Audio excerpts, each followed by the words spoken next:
Arep apa mendelik nang arep aku? Ulun bakal ngusir kowe. Bajigur padake kere. Ya adeng aku kere, heeh. Kita bali ning Madyapada. Ora iso.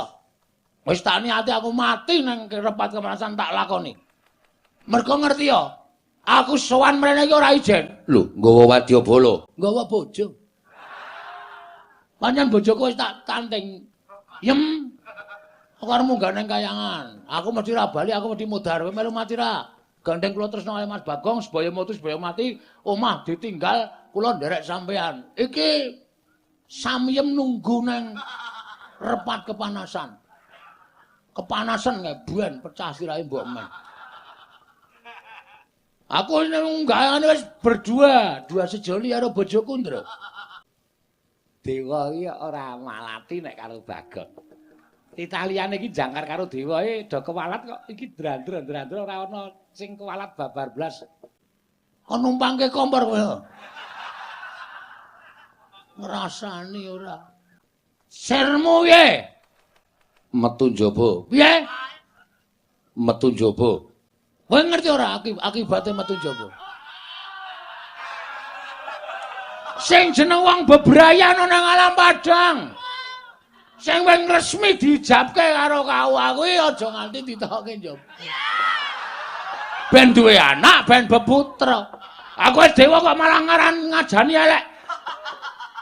Oh, macam apa kowe iki?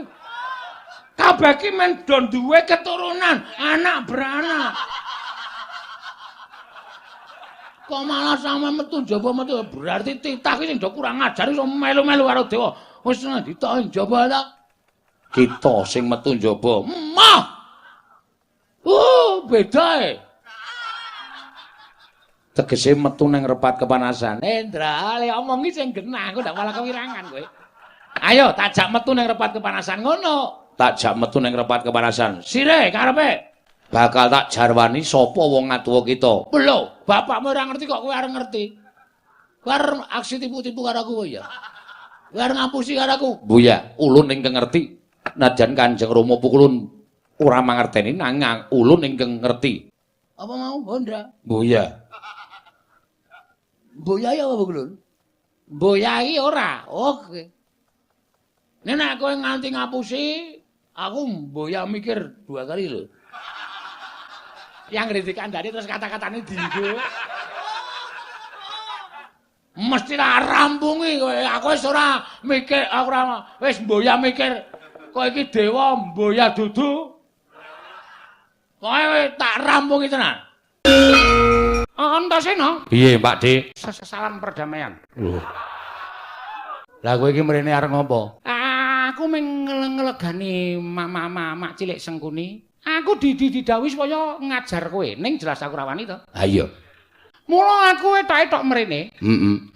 Aku tak takon kakak Karo koko. Kowe wah aku malah deg-degan aku. Ngerasa olehmu omong ki malah ngampet ambegan aku.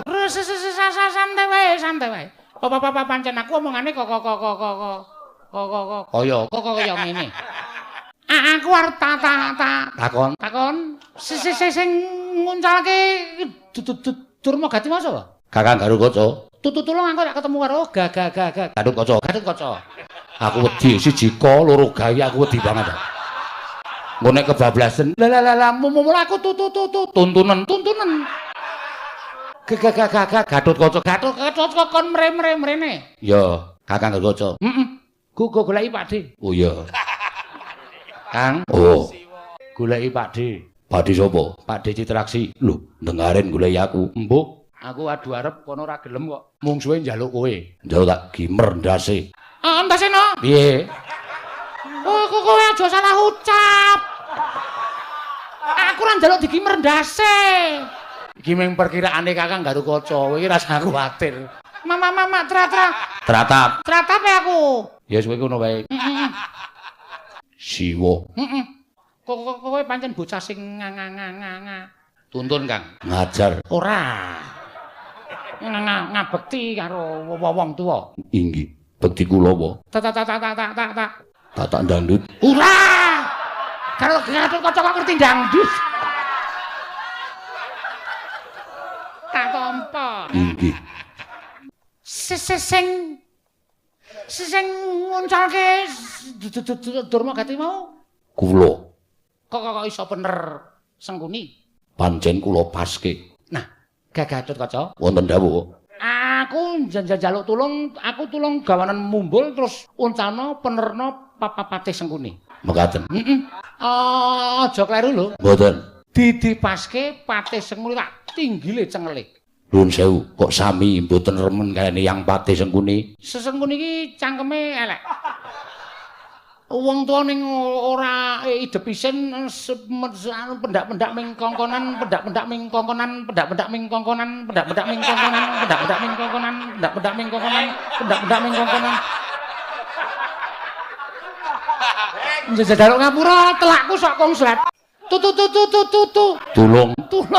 Uncal